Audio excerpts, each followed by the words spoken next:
আজকে ছেলে বউ খাবে।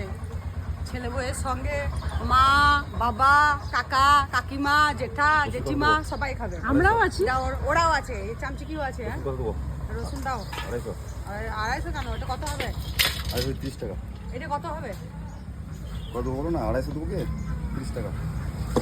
দাও 250 দাও।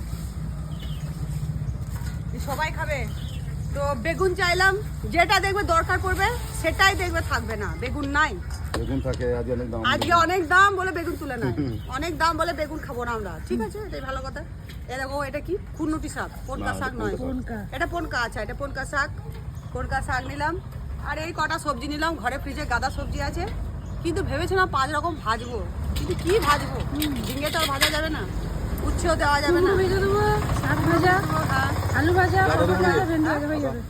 আদা না, আদা দিও না। ঝিঙে? না, আর ঝিঙে, ঝিঙে দাও, দিয়ে দাও। ঝিঙে ভালো হবে, হ্যাঁ, ঝিঙে ভালো কিন্তু হবে। তোমার ডিজাইনটা ভালো নয় ঝিঙের। একা বেকা টেরা ঠিক খেচা। আছে, তোমার দিচ্ছি ডিজাইন ঝিঙা। সিধা সাপটা দাও, একদম একদম, যেন হ্যাঁ, রেলগাড়ির মতন। রেলগাড়ির মতন, যেন কাটতে সুবিধা হয়। ও, তোমার বড় গুলো বিচু হয়ে যাবে, না না, হবে না? তাও দাও। লম্বা সোজা সিধা সাদা হবে, এলে কুচুটে লোকের মতন ঝিঙে গুলো।